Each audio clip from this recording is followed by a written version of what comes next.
How's it going, everybody? This is Oilers Live on Wednesday night. We've got producer Lotzi taking the reins tonight. I'm Ryan Lotsberg, joined by the Oilers fanatic Patrick Phillips and Kevin McCurdy. How's it going tonight, gentlemen? Very good. Excellent. Glad to hear it. Yeah, it's July. It's a slow season for hockey news in general, but we did get a little bit of action this week. The Oilers hired a few new coaches, and there's plenty of buzz. But I'll pass it over to Patrick to give us the rundown and take us through all that. Yeah, we've had quite a few things happening this week for it being the summer. We were kind of joking it was a little quiet news wise, but we did get some new coaches here with the Edmonton Oilers this week. Paul McFarland, Peter Aubry, and Connor Allen coming in as replacements for Glenn Gulletson and Dustin Schwartz and David Pelche, who went to the Dallas Stars. So Peter Aubry is the really interesting one, I think. Of course, the new goalie coach, see what he can do with Stuart Skinner and Calvin Pickard. It was a very common narrative here in oil country that Dustin Schwartz was the problem with the goaltending or one of the key problems. So I guess if Peter Aubry can come in and make a huge difference, that'll back up that claim. Or if Stuart Skinner and Calvin Pickard continue to struggle, maybe Dustin Schwartz wasn't so bad after all. But we'll have to wait and see what happens here. Connor Allen, the new skating and skills coach. So don't know how big of an impact that will have, but we'll wait and see. And Paul McFarland coming in to take over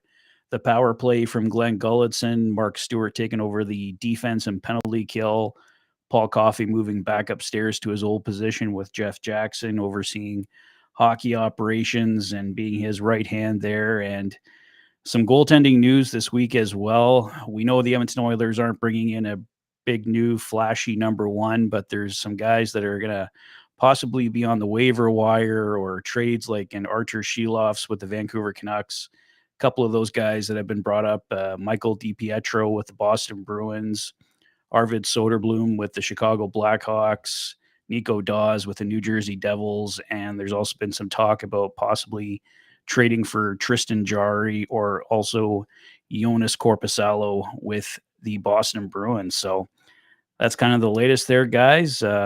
What are your thoughts on the possible goaltending options out there?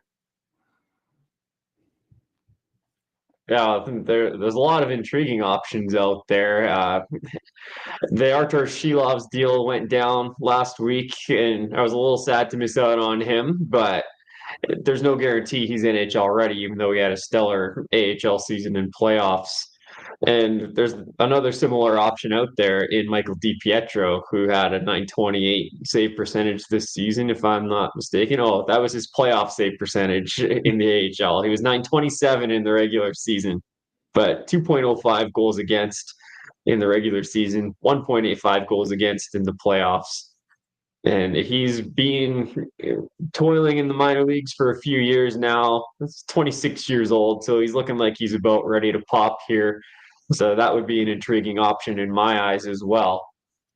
And I wrote a little while ago while I was discussing potential goaltending options that I think Soderblom from Chicago would be a good, intriguing pickup as well. Same sort of age range. I believe he's 26.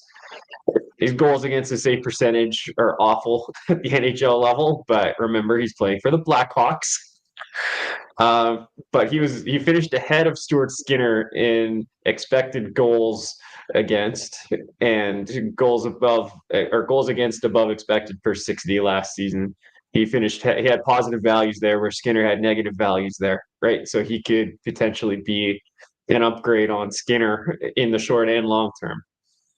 And he'd come pretty cheap. He's kind of option number 3 in Chicago right now, since they have Spencer Knight and Laurent Brossoit signed.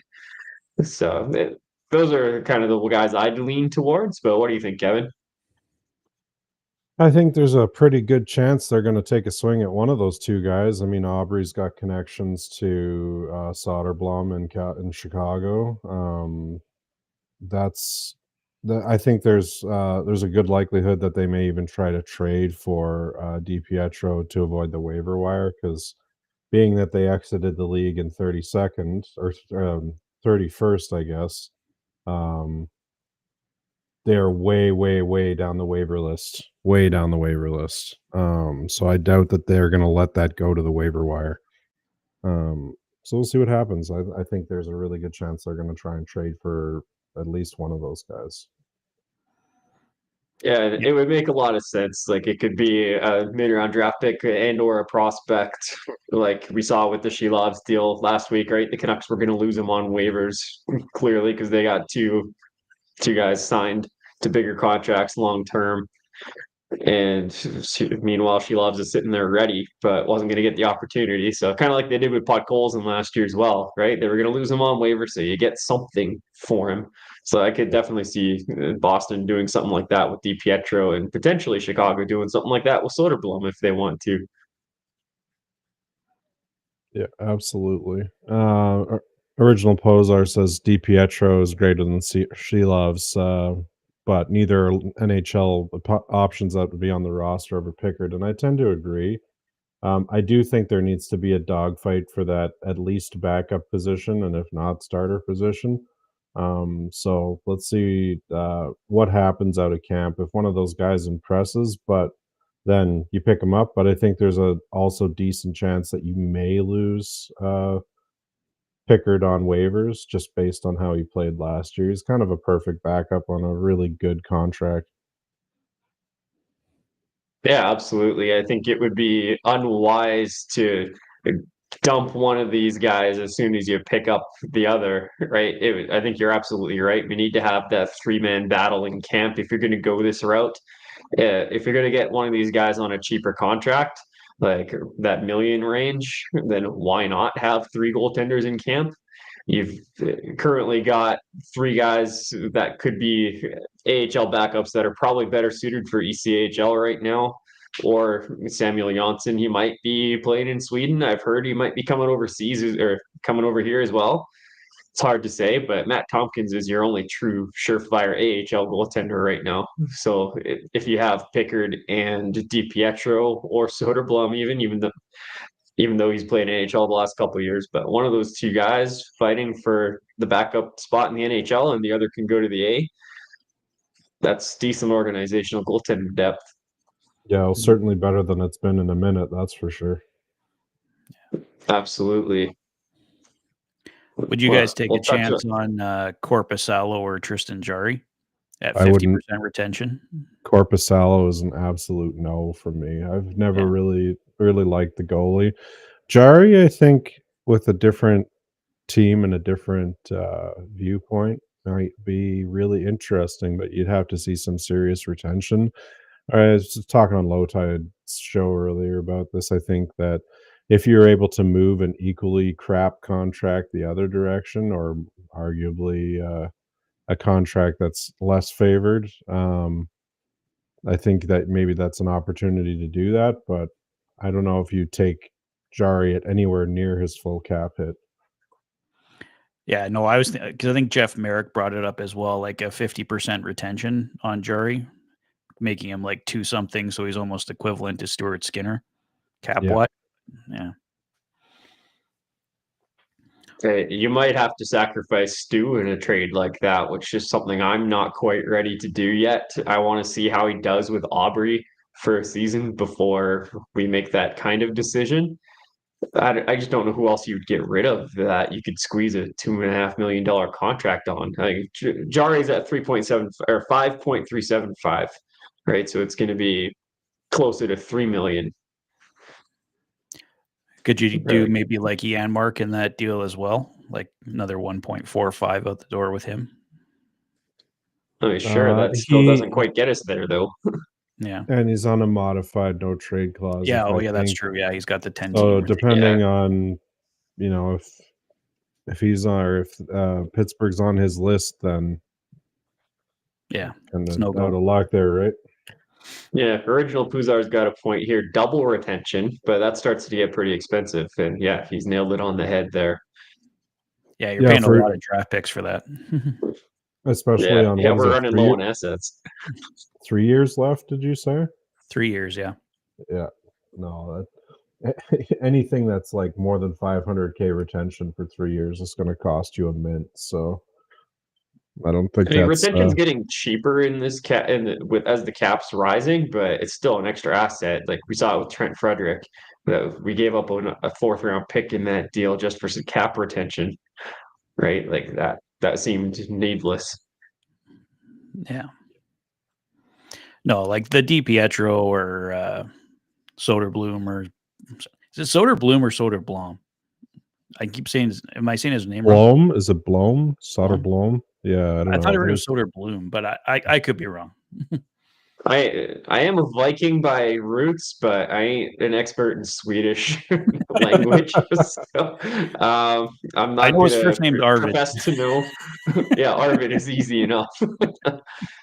I speak 2 Somebody languages. earlier. If we trade for him, Hockey we and got to get that English. figured out. Yeah, exactly. Hockey and English, or English and bad English, depending on which one you subscribe to. Yeah, exactly. But anyway, yeah, one of those cheaper guys is the safer bet for sure. And Derek Burgess' comment up here, I wanted to get to it earlier, but could we get Demko? I know injuries, but maybe a new team could help. Could we afford him? I mean, we're talking about Jari being expensive. Demko would be real expensive, especially from Vancouver. Yes, we did the Kane trade, but there was some player preference involved in that scenario as well. And yeah, there was Pud Coles in interdivision as well. But again, I think they were just happy to get rid of the kid, which is unfortunate. But I don't see them doing that. And now that they've extended them, I really don't see them moving. But there's some fans out there that I think have these wild ideas about big name goaltenders for the Oilers being an option. I just don't think it's an option. Whether you want it to be Demko or Sorokin or anyone of that ilk, I just don't see it happening. No. Well, the Islanders may burn it down yet, but you can bet there will be a bidding war for Sorokin if he shakes free. Oh, I just don't 100%. know Yeah. if the Oilers have the assets, and I don't know if they have the instruments to make the cap available for something like that, right? Like, I just don't think they have that kind of option. Yeah, I just don't see it as being realistic, even if he was available. And like I'd say that for Demko and Sorokin. That's let's move into that's a good transition into Peter Aubrey. So let's talk about some of the new coaching hires. What do we know about Aubrey? And I'm just going to highlight the QR code that I've got up by my head here, floating to my left-hand side. I went into a deep dive on the new hires, so I've got a little bit of info about all the guys and what they've done in the past and how they may have been connected to the team. So it's an interesting read if you want to go check it out. But we'll dive into it on the show here a little bit. Patrick, we'll start with you. What are your thoughts on Aubrey? Well, he sounds like he's a solid hire. He's obviously someone from Stan Bowman's past. It's got the Chicago connection there. I heard what's his name, Kevin Woodley, talking pretty highly of him, and Kevin Woodley's kind of the goalie guru there, so that was good to hear. Apparently, he was on the way up in Chicago, but I think when Stan Bowman got moved out there, he kind of lost his opportunity. So he's done some good work with some younger guys, and yeah, it's a kind of a shot in the dark. Probably there's no guarantee of anything. It's not like you're bringing in Sean Burke or an Ian Clark or anything like that. But I think this is a guy that can come in and hopefully make a difference. But I guess ultimately time will tell here. Yeah, 100%. he's sort of responsible for Soderblom and Lankinen, isn't he? That was like both of his guys, and Lankinen. Those are the only two guys that really emerged and made NHL careers for themselves after working with Aubrey. Yeah, I think you could say that about most goalie coaches, though. Like, how many goalies emerged from Dustin Schwartz over the years, right? Like, I mean, to be fair, he kind of got a crap lineup to begin with, but yeah. I mean, I looked at the 25 goaltenders that Aubrey had worked with in Rockford in his time there, and yeah, it's not a star-studded list. That's not necessarily his fault. There was only 4 of them that were drafted that ever saw a time with Rockford, and only 2 of those got NHL games. and neither of them got any more than, I believe it was 6 NHL games, right? So the development part wasn't doing so well, but I'm sure a lot of teams can say that as well, right? Like it's very hard to draft and develop a goaltender and have him stick and be an elite option. Yeah, So goaltending. it's tough to judge. Goaltending's voodoo, right? Like as far like it's at least 50% voodoo. Um, if you could find somebody that would reliably pick you up and coming goaltenders with any sort of consistency above, say, 75%, that person would literally be able to write their own checks because it's just such a hard position to get right. And the Oilers have been somewhat historically poor, I guess, at putting the best people in those positions so the team can succeed. So I don't know. Maybe this time will be different. Maybe this is a fresh perspective. And um, yeah, to Rich's point, Sylvain Rodriguez was somebody the Oilers should have probably looked at, and I understand that they may have looked at him after they went their separate ways last year. Um, I don't know. Well, Aubrey's going to be a different direction, and I hope that they continue to build the goaltending department out, and it's not just the one coach. I hope they really do a center of goaltending excellence. Yeah, and it's something that Jason Greger's been preaching and talking about, hoping for. And he asked Knobloch about it directly during the press conference in regards to the coaching hires. And he said it's more of a question for Bowman, but it's something that has been talked about and is in the developmental stages. So I would say stay tuned for that. We'll see how that develops over time. But with how Jeff Jackson has kind of revamped a lot of the hockey operations departments, like booting up the analytics department the way he has, working on the player development department the way he has, I would not be surprised at all to see an expanded goalie department. And considering the team that beat them the last 2 years in the Cup Finals has an exhaustive goalie department like they're talking about here, I could definitely see it happening. But It's badly needed. And like, I don't know if you could maybe, his name always comes to mind, but like Sean Burke, maybe bring him in as like an assistant general manager, and then he oversees the goalie department. Like that's kind of his specification as an assistant GM, something like that. Yep. Because you got to promote him above what he's gotten with Vegas, right? So yeah, that's very neat true. thing. It's hard to know how that's going to shake out, right? Like it's the experience versus enthusiasm type of deal. The Yeah. Oilers have had a habit of hiring the most experienced staff over the like in the McDavid era. Like Peter Chiarelli was the most experienced guy available. Ken Holland was the most experienced guy available. Even you can even bring it back to Bob Nicholson coming in. He was the most experienced guy available, the biggest brand name out there, right? And we've seen how that's played out. Now we're starting to see a shift towards more progressive hires.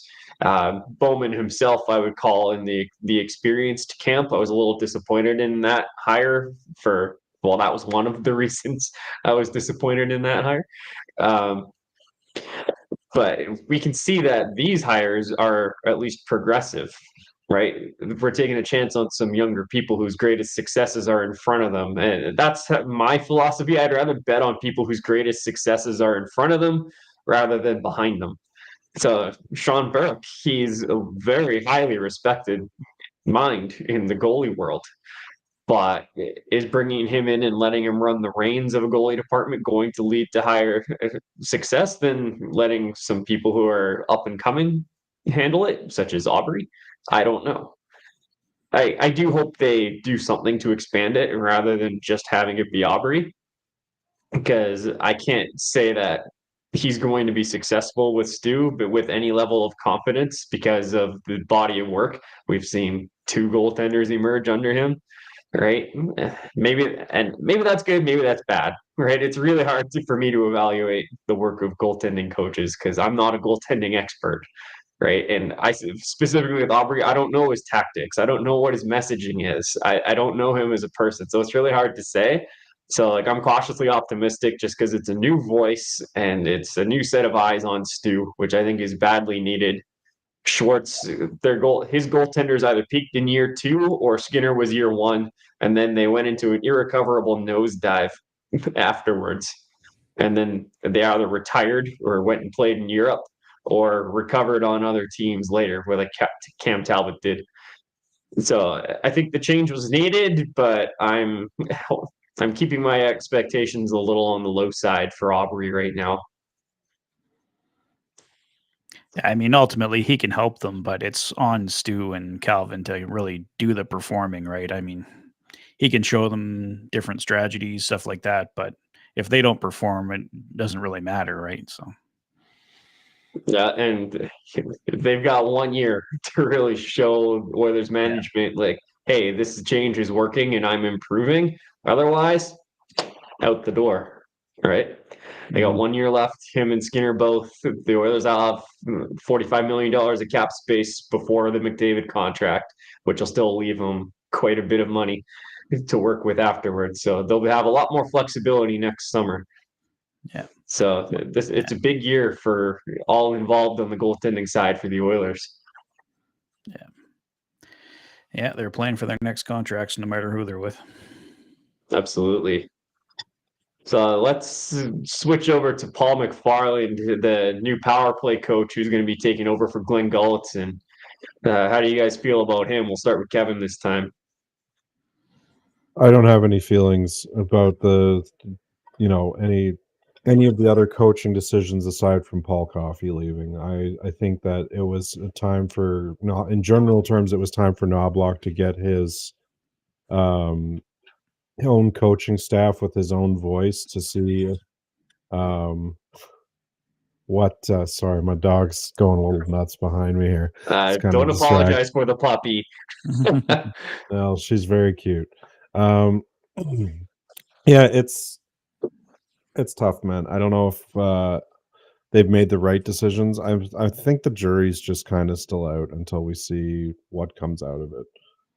Again, the biggest thing that I think changing is moving Mark Stewart to be the actual defensive coach and moving Coffey back to the press box, hanging out with Cates and with Bowman. I think that's a good move. I got nothing against Coffey. I just the non-use of analytics left some things on the table in the Stanley Cup final that I think might have at least changed the balance a little bit if they had looked at the pairings a little bit closer. The pairings in the Cup final were kind of interesting because just the way the Oilers' defense is constructed, it's not a perfect puzzle, right? You got four really strong left-hand D and one really good right-hand D. And we were trying to fill out two right-hand spots with one of the lefties moving over and then one of Klingberg, Stetcher, and we didn't use Emerson in the final, but it was either Klingberg or Stetcher. And it didn't really work to our advantage. Having Kulak on his offside and against that type of forecheck didn't really work. Although Nurse and Kulak had been pretty good together from an expected goals perspective in the regular season and in rounds 1 and 3, they struggled against Vegas, who's also more of a good forechecking team rather than the Kings and the Stars, right? So maybe a little bit of intel there would have helped, but I just don't see the perfect solution that would have helped in the Cup Finals. Yeah, well, to Rich's point in the comments there, I mean, the special teams, both power play and the penalty kill, they needed a shakeup here. The power play has been dominant for years, and we saw how the penalty kill performed for most of the playoffs last year, and it just was not the same this year. So definitely some changes were needed there. I like that Paul McFarland has some experience with guys like the Toronto Maple Leafs, the Austin Matthews, Mitch Marner when he was there, with those kind of high skill guys on the power play. So I think that might kind of mend well with Connor McDavid and Leon Draisaitl working with those really highly skilled guys. So hopefully that translates to a much stronger power play. But obviously, especially come playoff time, but through this regular season, we definitely got to get the penalty kill figured out because we were just bleeding there, and that was a problem throughout the whole season. So we really want to get the power play going because that pretty much seemed to almost be a guaranteed goal or at least 2 or 3 a game from that team in the past. So getting those going would be absolutely massive for this team this year. Yeah, ever since the Oilers set the all-time record for power play success in a single season, they fell to fourth and then to 12th this past Yeah. year, right? So the dive last year was precipitous, and that is a trend that needs to stop because like the Oilers used to rely on their power play to win them games, and now they've improved 5-on-5, but the power play couldn't come along with them, right? So it'd be nice to have those two things firing on all cylinders at the same time. It's kind of like golf; you can't ever have it all working at once, right? Driving, irons, putting can't all be good at the same time usually, but if Guess the it Oilers can depends on if find a you play way, for Toronto or not, though. valid. Sorry, But random yeah, side thought. no, all good. But McFarland has a positive. He has a track record of positive improvement with power play units. He had 2 years in Florida, and they improved in both seasons. Uh, they improved slightly in Toronto, but that was a top 10 power play that stayed a top 10 power play. He was only there for 1 year, so it's hard to really gain a lot from that. But in Seattle, they started at 14% in year one, and he was there from the start, but they improved every year, right? They didn't ever see the top half of the league in power play stats, but they improved every season. So that's something that looks good on McFarland. Um, so I don't know how year one under him will go, but year two is bound to be better based on the patterns. And you're right on the penalty kill, right? It's hard to win hockey games when you're spotting the other team a power play goal against every game. Like it felt like we were in the playoffs this year, where like 67% in the playoffs. Like that's just not good enough.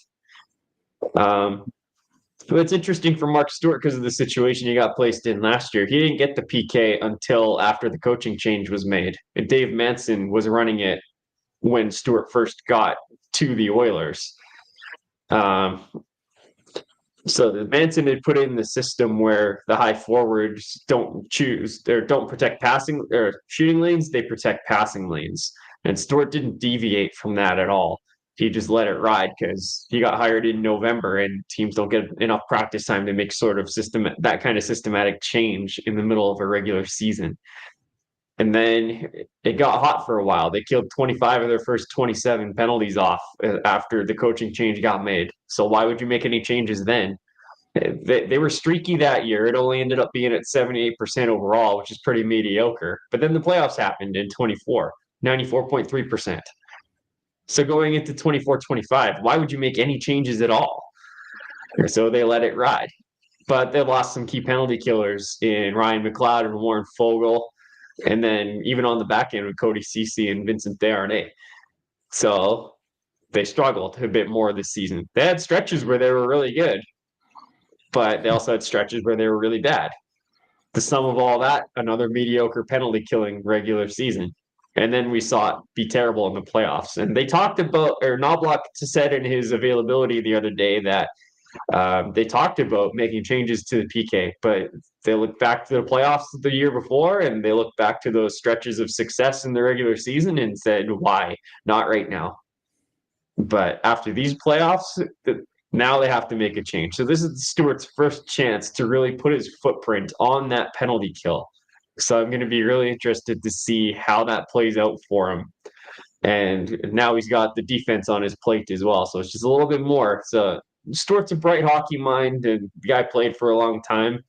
So I'm sure he's capable, but it's just going to be interesting to see how he does in year one with this added responsibility and the first chance to really put his mark on the systems.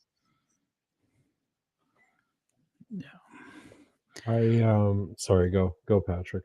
Oh no, I was just gonna say, like, to your point where let's just let it ride. I think you let it ride when you have pretty much the same group, but when you have different players in the group, that's when you don't let it ride because it's not the exact same situation. So I'm glad they're making those changes and not going with that attitude again because, yeah, obviously big changes are needed. Yeah, go ahead, Kev.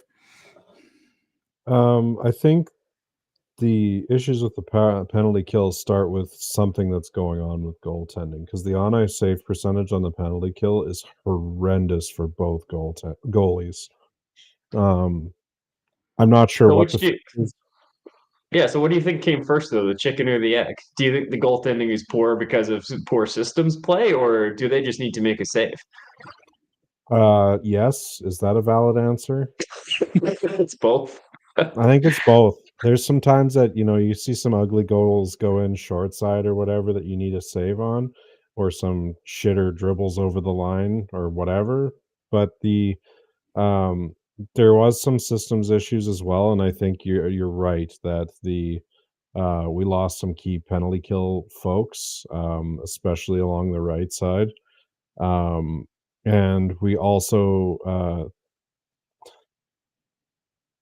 the penalty kill is so crucial, right? Like it it has the ability to make or break momentum for your entire team. So having it be so inconsistent is really hard to generate momentum off of.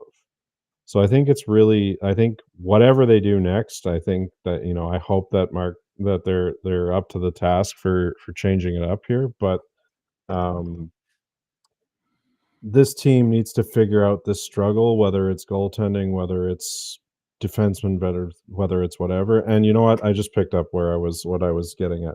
They changed the archetype of their team this summer. Like they've got Savoy coming in. I fully expect to be Savoy to be on the penalty kill. There's your, he's not as big as McLeod, but he's as fast as McLeod was, and that speed is crucial to get to the high side, right? So that I think is they've changed the speed of their team, and I think that's going to make their penalty kill better just by the fact that they have that available to them. And we got to remember we lost Connor Brown this summer as well. He's another huge penalty killer for us. So we're going to have to find some guys somewhere that can PK. And you're totally right. Knobloch has already said that he expects Savoy to be on the penalty kill this year. He was killing penalties in Bakersfield last year, and he's got the speed for it. He's got the IQ for it. So I think he's going to be on there. Who else do we see killing penalties for the Oilers on the forward ranks this year? It's obviously going to be Nuge, right? He's always been a mainstay there for years. Yedmark's got to be involved as well if he's with the team to start the season, which may or may not be the case, as we've been hearing. Connor going to stay there? Savoy, I don't think that's a regular season move. I think that was more of a tactical play for the playoffs, just with the way that LA series was going. They had such a hard time generating offense early in the series that they had to do something to put a scare into the Kings. And it worked, right? Connor was generating some chances. I like that last 30 seconds thing though, where they put Connor out against a gassed power play unit, because he can generate stuff shorthanded, but he's also capable of leading that attack back into even strength, right? And then they throw Yeah. Leon out there with him, and they're all of a sudden you've got, if everything works out, a tired power play unit out against a fresh Connor and Leon, and that has generated them results in the past. Yeah, it just prevents the other team from getting a change. They've been out there for a minute 40 or 2 minutes or however long that unit's been out there. And then you get Connor and Leon at full tilt with a lot of rest. So that's definitely a neat little wrinkle into the strategy. So we can definitely see that happening. But by that count, so New Janmark, Savoy, maybe McDavid the odd time, right? Podkolzin, Kapanen, like there's five guys there. Hyman can do it, but they took him off the PK a couple of years ago to limit his total ice time, and it was effective. He got 54 goals the year they started limiting his PK time. I could So be Steve, wrong. I thought I heard Curtis Lazar might be on the penalty kill too. I might be If wrong. he makes the team. yeah, Lazar can Yeah. kill, but I don't think he's going to be an every night type of player. I Yeah. see him as Yeah. more a Probably. 13. Yeah. Yeah. No, that's a good point. But maybe I mean, he can play all three forward positions. So maybe he carves himself out a top 12 spot somehow. And Oh, if you look good maybe there, he's that's so a good way to effective. make the team. Yeah, like maybe he's so effective on the kill that he makes it hard for the coach to take him out of the lineup. Yeah. I don't know. But he'd be an option. So like I think we're gonna have to do some experimenting early in the season just to find pairs that work, because I don't think we have any set pairs. And Derek Ryan was another big penalty killer for us too, but he's gone now too. right-handed draws. That's Right-handed gonna be draws. like I think that team. that's This why. team has struggled, man, with getting the puck out of their zone if the puck's on the right side, right? Like they did start using Bouchard at 2 in the playoffs a little bit on the PK, and that actually was way more effective than anybody wants to give them credit for. That's Absolutely. basically how they stopped the bleeding after the first 2 games. So there is something to be said there, and Bouchard can munch minutes in his current form. But those guys are at way higher risk for shot blocking too, right? So you got to be careful with that because you don't want to mangle your star defenseman with, blocking a slap shot or something like that. Yeah, it's always a risk when they're out on the ice in an NHL game, but if you can at all control it and limit the opportunities for that to happen, then yeah, I totally agree. But Bouchard was great on the PK last year, and ultimately, there's 2 guys that aren't going to be involved in the PK a ton, right? 4 out of your 6 are going to be involved pretty regularly. And ideally, everybody would get a little bit just to take some of the load off, especially if a guy like Darnell Nurse is struggling on the kill like he usually does. Yeah, I I don't know. I don't know how Mark Stewart's relationship with Nurse is, but I want to see how this plays out this year. I'm not exactly delusional in thinking it would be nice to move him, but I don't think it's going to happen this year. Um, so maybe Mark Stewart's perspective is enough to change things up a bit. We'll have to see. Yeah, 100%. I mean, Nurse is a big part of this. A lot of it is his contract being what it is, and with the no move clause, he controls the terms of where he plays, right? Whether the team actually came to him or not, I don't know. But regardless, Nurse has control. So like he's here, he's a part of it. He's been a part of the core for a long time, and when he's at his best, he's really good, like really good.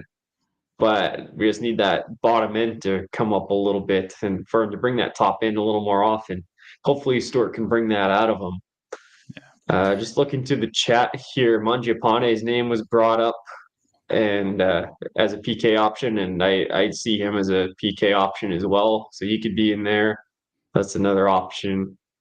And then didn't Leon play PK before? I've seen him play a lot of 5-on-3 situations. Like if he's one of 3 PK guys, he's usually the high forward because his hand eye is so amazing. He plays with that burger flipper and gets the hand-eye coordination going on that. He can break up plays. So yeah, Leon's an option as well, but like I say, I don't think they want their star guys going out there PKing just to limit their total ice time and to the point on Bouchard, you don't want them out there blocking shots. Now, the system that they've used for the past few years doesn't really ask the forwards to block shots, but I don't know what system they're going to run this year. So maybe they'll be blocking a lot more shots with the forwards up near the blue line this year. We'll have to wait and see. Random factoid: apparently Leon Draisaitl just won Best NHL Player at the ESPYS.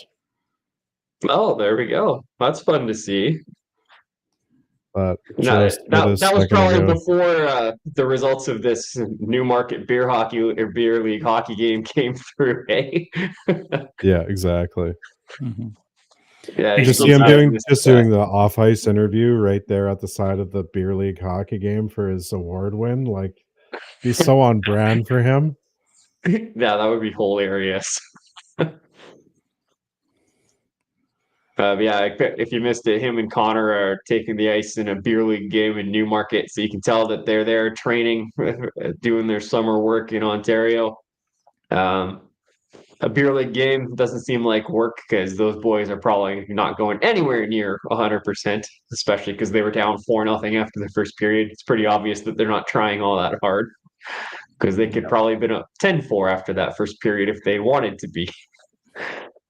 I'm just glad to see them having some fun with it instead of completely bagging it all the time. Like, there is a certain element of the sport should be fun too, right? And if it's lost the fun, it's hard to play, you know, to the bleeding edge all the time. So maybe they've figured out that they need to just take it easy this summer and meme it up a bit with the beer league boys and see how it comes out.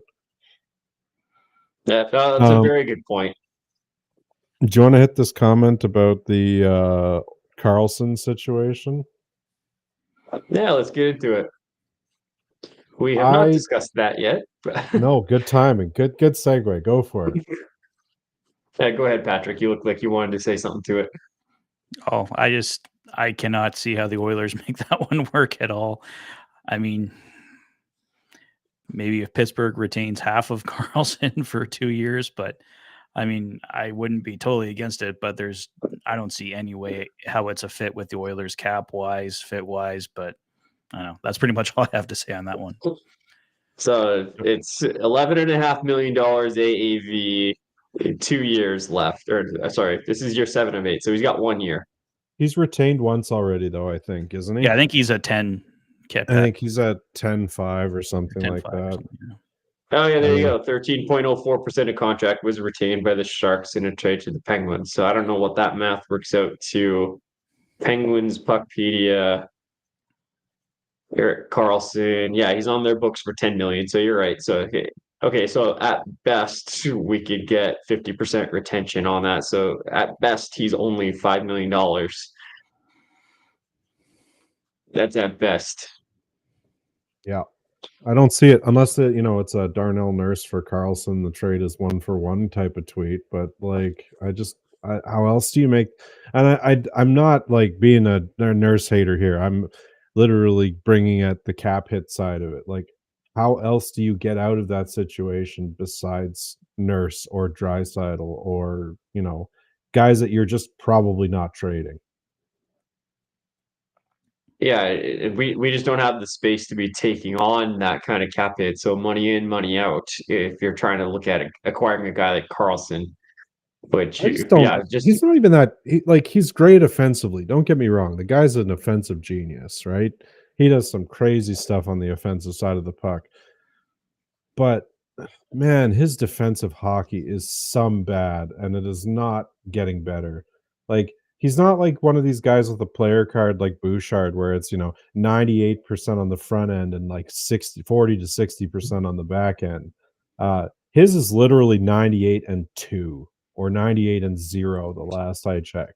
Like, dude might as well be a forward. yeah. Hey, that's totally fair, but just to play devil's advocate and just for the sake of having an argument on the show, um, if there's one team out there that type of player would be a fantastic fit for, I think it's the Oilers.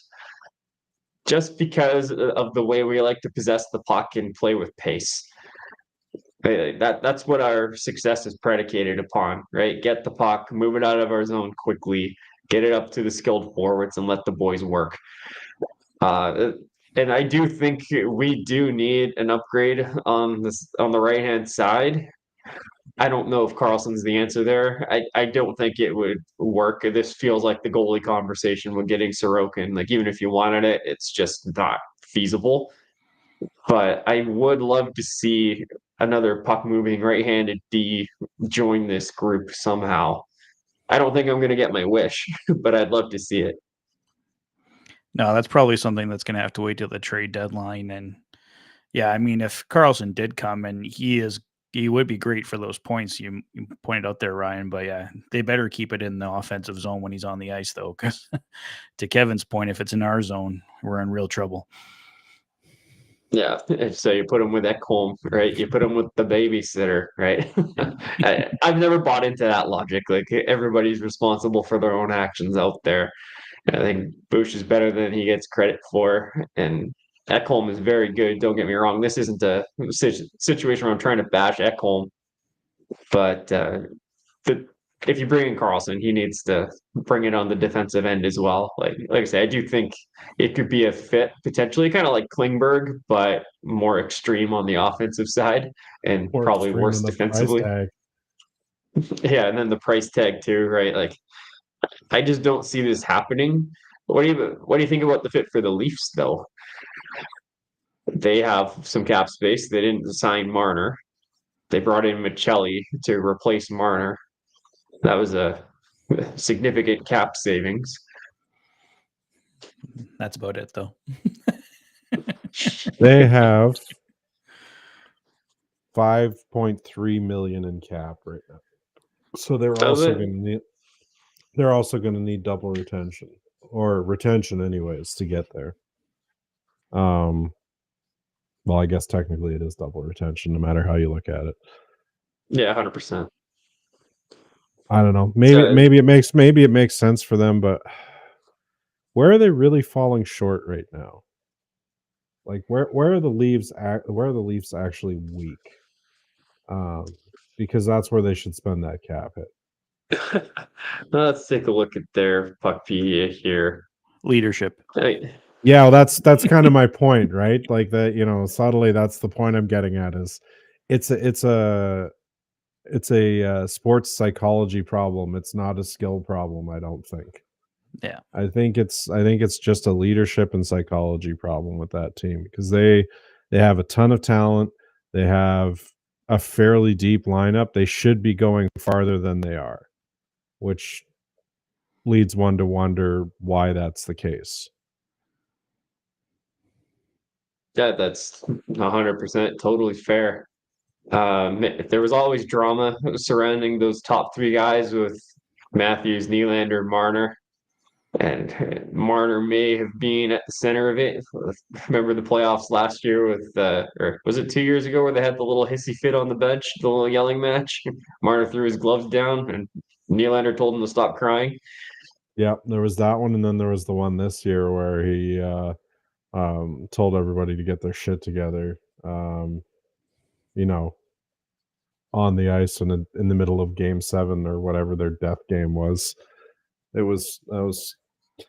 I don't think he was exclusively the problem, but I don't think he was part of the solution. Let's put it that way.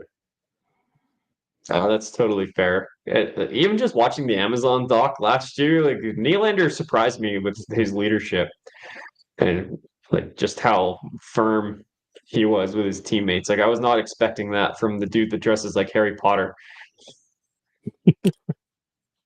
Right, dude, he's got fantastic style. Come on. He's got those couple of Harry Potter style outfits. He gets the round glasses on, and that's where my mind goes. But like, the kid's obviously got some style and some flair. Shout out to Nylander, but yeah, like just his leadership really surprised me in those situations. Watching him on the Amazon doc and then hearing that interaction on the bench, it's like, okay, this kid's a gamer. So yeah, maybe Marner was part of the problem, part of the culture issue. Not sure. Not in the room, so it's hard to say. But that's the decision they've made.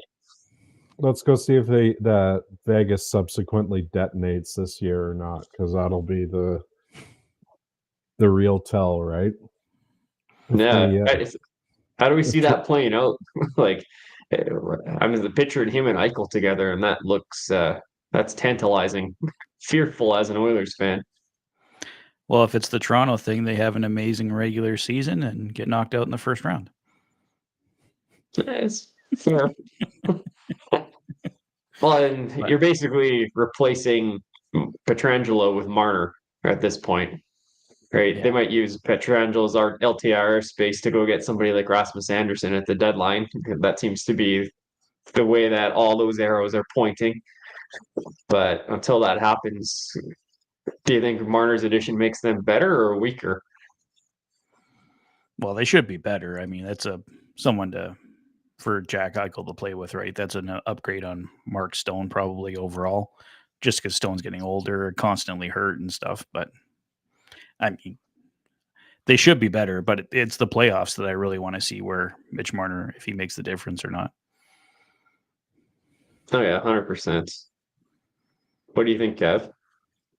I think that team is going to be ugly to play against. There's a couple of guys that give you hives every time they touch the puck. Adrian Kempe for the Kings, for example. Doesn't matter. If he's got the puck, I'm starting to get nervous. So Marner is one of those guys, regardless of whatever off-ice issues may or may not be there. But Marner and Eichel together, that's a recipe for some Benadryl. Do you know what I mean? Like that's ugly stuff. And I'm not sure how much the Oilers want to play against those guys.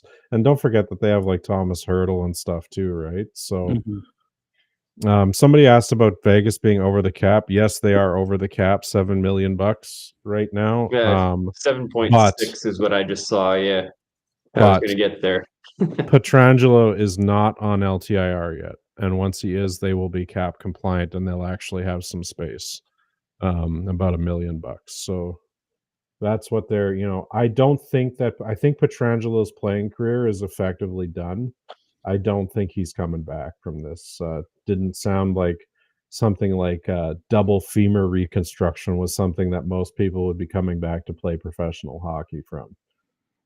And I don't know if he's actually going to get that surgery or not, because I think that seemed like too daunting of a proposition for him to try to come back from. So I think he's just like, okay, F it, I'm done. No, and it seems like the team, based on the wording in the release from the team, it sounds like the team made their own conclusions, which is this isn't viable for us to try and rehab anymore. So it seemed like it was both sides really throwing in the towel on it, right? I don't see a path back. They're saying take it easy on hockey so he has some quality of life left. Well, that's a pretty damning statement from any time I've heard it before. Oh, 100%. Yeah, anytime quality of life is being evaluated in this type of context, yeah, he's not playing anymore. Like, he's done. He's getting the Carey Price treatment. Like Shea Weber, he's on LTIR for the rest of it until his contract goes out, and then he's gone. He's got 2 more years at 8.8, I think. Yeah. So that's a fairly significant cap opening for Vegas, right? They didn't just go and spend every cent, and they've got Jack Eichel's renewal up next year, so he's going to be probably Leon money, I would imagine. Oh yeah, he'll be up there. Maybe even surpass it, just because players see one guy get signed and they're like, I want to be higher than that. Make it happen. As the cap goes up, percentages increase, and yeah, so he might even get more than Leon. I'd still rather have Leon, so he can pay more. Oh yeah, 100%.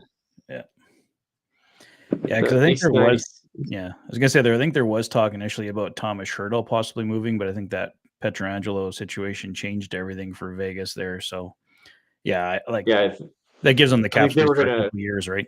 So I think they were going to try to give him to Carolina because Carolina wanted Marner, and they didn't know what was going to happen there, and they needed to create some cap space. But the Pietrangelo situation fixed that, and then Carolina got Ehlers, and everybody's happy. Kevin, you were talking about Kempe as a guy that gives you hives. How are we feeling about the Kings and what they did this summer with Ken Holland? Do we feel like they're any more of a threat? Thank God for Ken Holland. He went back to the old well a couple times. Cody Ceci, Corey Perry. He gave him big money to do so. Thank God for Ken Holland. I don't know, man. I don't think the Kings came out better from those signings, but no way. Can't make this shit up, man. You just can't make it up.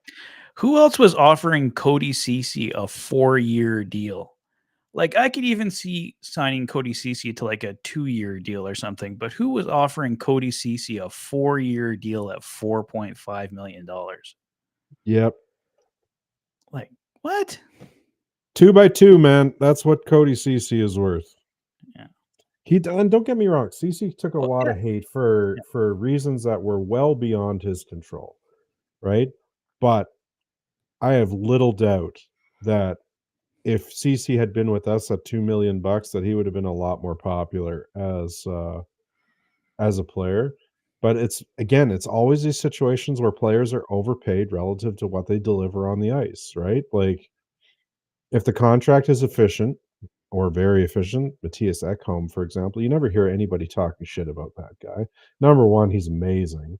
Number two, he's amazing off the ice. But number three, because he delivers value or value plus over what his actual AAV is, you're never going to hear a bad thing about it. But guys like Cody Ceci, Darnell Nurse, Vincent Desharnais, when he took his rather hefty raise in Vancouver and subsequently imploded, and I don't take that lightly. I love Vinny as a player, but I'm glad the Oilers didn't pay him $2 million. Let's put it that way. But all of these guys that take they swing for the fences on money, which is great if a team is willing to give it to them. But when they don't live up to it, then it's a pressure cooker that they put themselves in. And it's sort of a self-fulfilling prophecy from there usually. Yeah. Well, I think the Oilers were just Vinny Desharnais' fit. He doesn't fit very well with many other teams, and just to making $2 million, yeah, it's like you said, a recipe for disaster. They'd have signed him in Yeah. Edmonton for 1.2. I bet you he'd still be on this team. Mm-hmm. Oh yeah, yeah. They Well, I'd probably rather wouldn't have him than felt the need Josh to go Brown. Yeah, well, that Yeah. don't get me started. I honestly wouldn't be sad to see them try and get Vinny back for Bakersfield. They could use the size back there after. So I'm not sure there's going to be teams lining up to give him even much of a contract after how this one's gone. Yeah, which is unfortunate. Like he was a great Yeah. story, likable guy. It's one of those situations where, yeah, like when you find a home like that, it's usually best to just kind of stay home, right? He went. I don't chase him or I don't blame him for chasing the bag, but for his career long term, I think this was the better place for him to be for sure. Same can be said about Costin, right? Yeah, Costin ran out of here chasing the bag, and his career went right in the shitter after. I wouldn't be sad to see them give him a tryout at least to see if he's still got any juice in the tank and maybe an AHL deal. I felt like yeah, he was a good absolutely. fit here, and if he wants to come be depth for us, I think that's something they should consider entertaining. But I don't know. We'll see what happens. At the very least, I think they should offer him a PTO and see how that goes. Yeah, I think absolutely. he's definitely worth a PTO. Absolutely, that doesn't hurt anything. It's just going to be Coming up really hard on. I was just going to say, with the depth on this team, though, it's going to be you're going to have to really impress as a PTO to break through this team. But if it's like a two-way for Bakersfield, yeah, that definitely works in his favor. But just to getting on the main squad, he's going to really have to impress. Like he feels like another Max Jones, like former late first round pick. He's got some size, a little bit of speed, but where is he going to get his chance here? Right? I don't see Jones cracking this lineup. Costin is probably going to be in the same situation, unless Yanmark is not a part of the equation somehow. Then there's maybe an opportunity there, but I don't know where that's going to go. So guys, we're coming up on 10:15. We have about 15 minutes left. The schedule dropped today, so we should get into that a little bit. Patrick, you did a little bit on the schedule in the video earlier today. So what were some of the highlights from the schedule that you noticed? Well, Stoff put out some interesting things here. Let me bring it up here. The big thing from my Yeah. perspective is that we don't leave the Eastern time zone in the new year. I can't Yeah. remember the exact date where we play our last game in the Eastern time zone, but it's early in the season. Yeah, that was one of Stoff's points. He had 17 of Edmonton's first 26 games are on the road. So we're definitely going to have to find out if we're a good road team to start the year, or that could put us in a bit of a hole. There's a 5-game road trip in October, a 7-game road trip in November. And yeah, to your point, no playing in the Eastern time zone in the second half of the season. But Stoff also pointing out that Edmonton was 4th last year with 23 road wins. So we were a good road team last year, and we'll definitely have to put that to the test early on in this season. That's for sure. Yeah, so do we think that's an advantage for us, or do we think that's something that's going to hurt us? Is it going to dig us too big of a hole early in the season, or can we crawl out of that hole with a lot of home games in the second half? How do you guys see that playing out? I'm not worried about it. I don't think that part of it matters. I think um, in fact, in some ways, you want the schedule to be hard enough to end the season. You don't want to be paying a bunch of trash teams that are playing, garbage hockey, basically. You want to be playing some competition, but you also don't want to bang yourself up too much. So there's a kind of a balance there. So I guess it really just depends on which opponents are left and who's in the playoffs, right? Yeah, 100%. Yeah, Random Mike's gotten a good point here, especially with some new faces coming into the team, some young guys that we have to integrate into the group. I think road trips at the start of the season will help the new guys bond. I think that's definitely a good point. Even if they do struggle to start the season, the benefits of the group being on the road together to start the year will surely help in the long term. Mhm. Well, we got some good tests in April to close out the year. They play Chicago, Vegas, Utah, San Jose, LA, Colorado, and Vancouver. So most of those teams should be in the mix. So there's a couple easier ones you would think against San Jose, Chicago, but the Kings will be right in it. The Avs will be right in it. Vancouver should be better. We'll see. But yeah. But I Yeah, think we'll see. Anaheim are going to take a jump too. So yeah, it's going to be interesting how the division finishes it out this year. Yeah, the way I see it, I view that second half being mostly at home as a really good thing. The first half of the season is going to be exhausting, but we've just had two real long, exhausting playoff runs.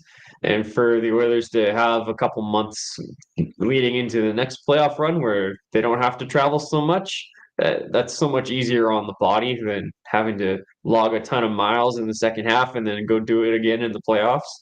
So I think that second half is going to be a lot easier on their bodies. They're going to be in a better place going into the playoffs than they have been the last couple of years, especially this past year where half the team was injured. Yeah. Well, yeah, because we didn't go on as much of a tear in the second half this year, but I think we were actually better for it.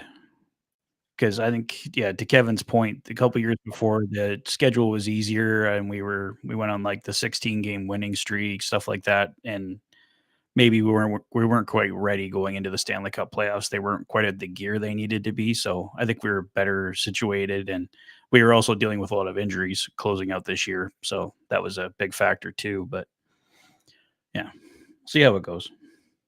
Yeah, it was the injuries and guys like Frederick who'd only played 7 minutes after the deadline. Kane coming into the lineup after not having played at all.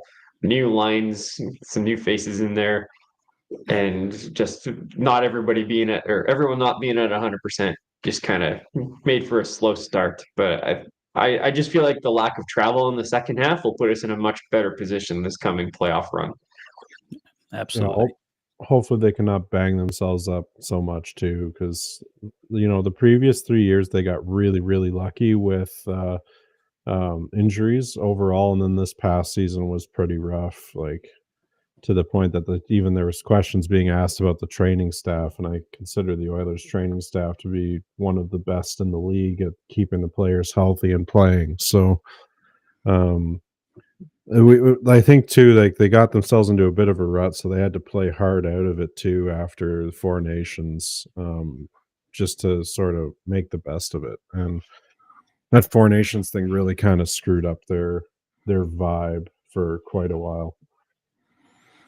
What kind of Yeah, impact that do you road think the trip. Olympics have? Same stuff. Same thing. Yeah, it's gonna be a longer break for the Olympics this year, if I'm not mistaken. Four Nations was like a week and a bit, whereas the Olympics I think are a full 2 weeks. I haven't actually looked at the schedule, but I feel like that's a longer tournament. You're going overseas, and just the schedule is a little longer over there. There's more teams involved in the tournament.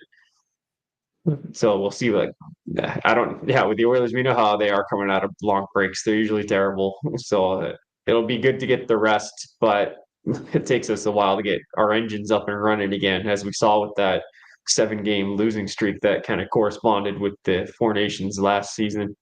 So we'll see how that plays out for us. Yeah. On that little interesting note, the Olympics, I don't know if you saw the German roster, but it was cool to see Josh Szymanski get onto that German, or it was a preliminary roster. It wasn't like a here's the roster. I don't, because those aren't coming out till later. But I saw Josh Szymanski's name in association with the Olympic team. So it'd be cool to see an Oilers prospect getting his shot playing the Olympics. That'd be fun to see. And Szymanski should be in Bakersfield this year, so he'll be a fun one to follow. Big kid, good hands. Should be an interesting project for this season. Mm-hmm.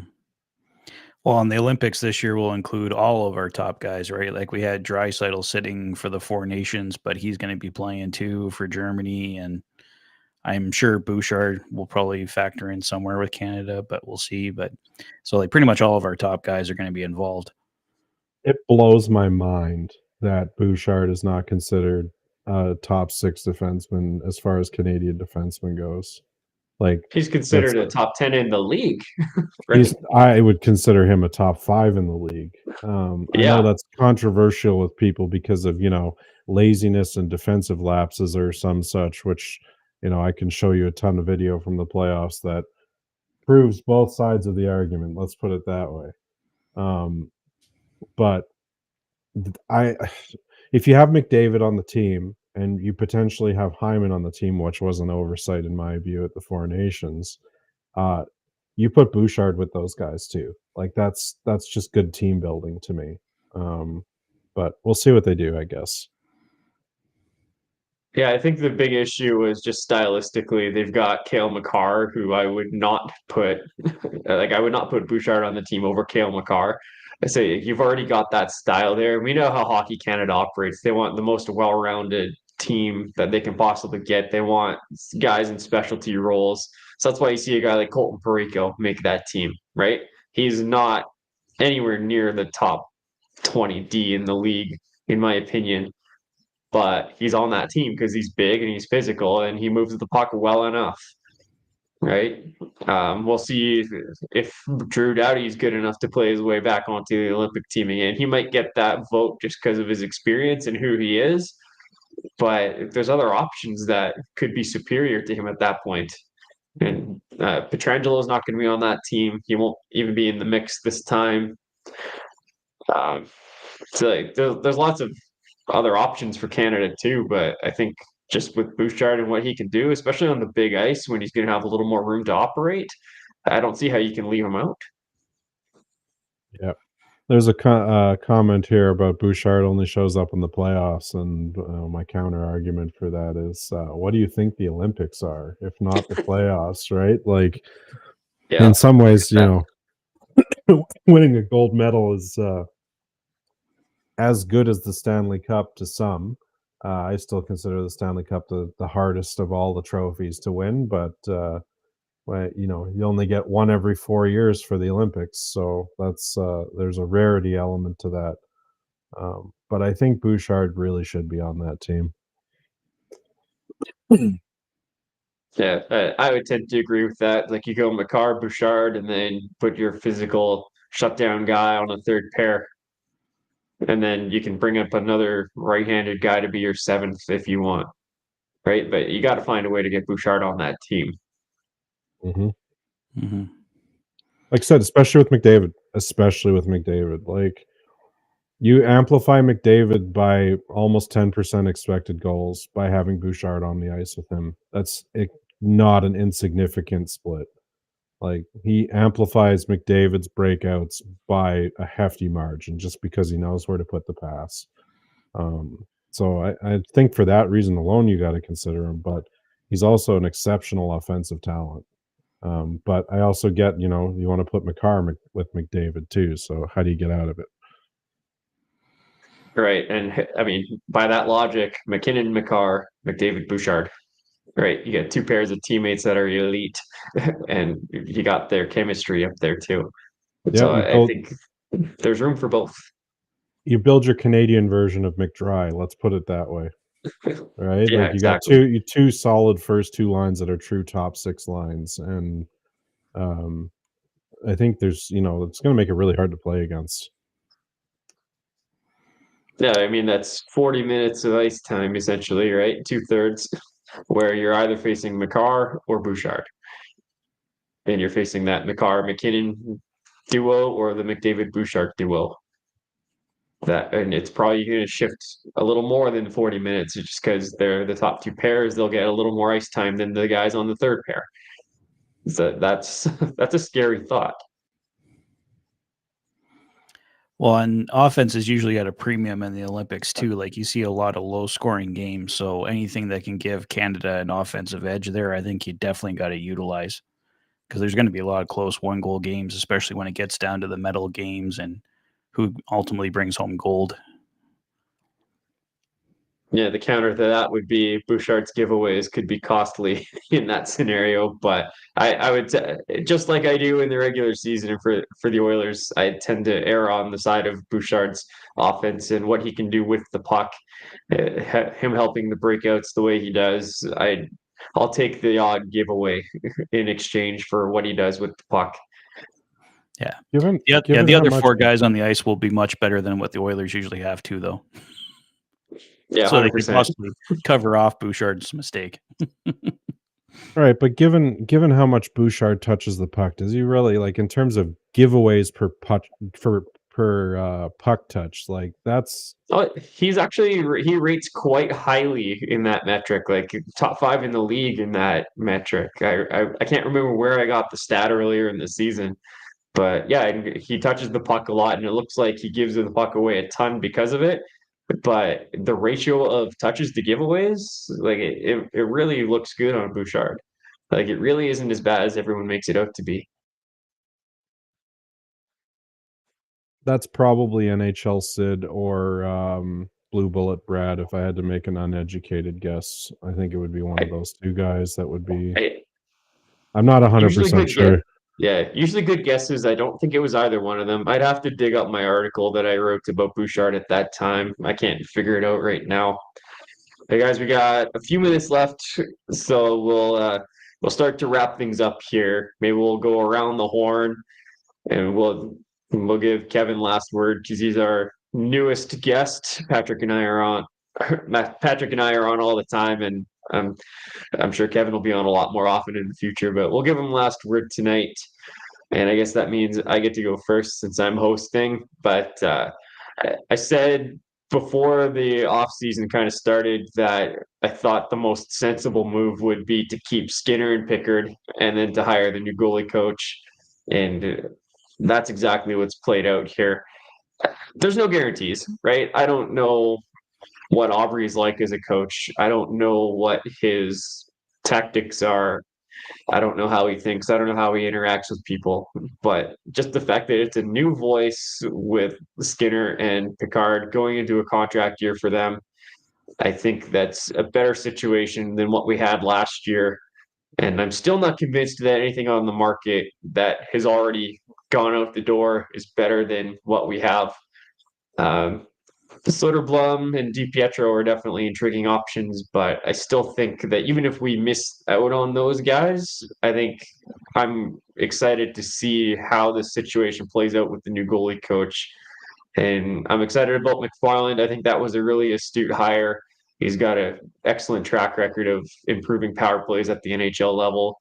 So we'll see what he can do with our group. And Connor Allen, it doesn't hurt to have an extra skills coach around. Any other resource that is available is a good thing to have. So I'm happy with that hiring as well. So yeah, excited about the new hires generally, and just I could impatiently wait for some hockey at this point. Patrick, over to you. Yeah, I'm happy with the new hires. I'm going to see what happens here. I would like to see us get one of DiPietro or Arvid Bloom or one of those guys just to give us another goalie in the system here that's a bit more ready to take over in a backup role. We have Calvin Pickard with a year to go here, so getting someone younger with the promise that those guys seem to have, I don't think would be a bad idea at all. So we'll see what happens there. But yeah, happy with the move so far. Like Mangiapane, like Isaac Howard. So in a hurry to get this summer over with so we can see some more hockey. But yeah, hopefully a couple more exciting, smaller moves to come here for the team. But As always, guys, thank you so much for checking out the pod tonight. Pleasure doing this with you guys. And yeah, looking forward to the next ones. And if you want more content, you can follow me at Oilers Fanatic YT. And I have my own YouTube channel, The Oilers Fanatic, covering all the latest news for the Oilers. So with that said, thank you, everybody. And I'll throw it over to you, Kev. Awesome, thanks. The thing that I've sort of found interesting recently is just the not wanton disregard for the value of draft picks and just how much capital they're leaving for themselves going into next season. They didn't spend very heavy this summer in terms of the assets they had, which I think is a good thing. They made some astute changes, I think, to the coaching. We'll see how that plays out. But overall, they've left themselves a ton of capital. Like they still have their first rounder in 27. They still have their first rounder in 28, and they basically have all of their picks from those seasons except for a fourth in 27. So they've set the table for themselves to have some capability to continue to draft, to continue to develop talent. And next season, they're going to have $50 million in available cap hit. Now, arguably, they have a bunch of players to sign with that much money, but I think that this year might be a bit of a lighter year in terms of moves, but I think that might be setting themselves up for the future where they have way more capital to play with. So I'm pretty cautiously optimistic that they've made the right moves this summer. We'll see how it all comes together.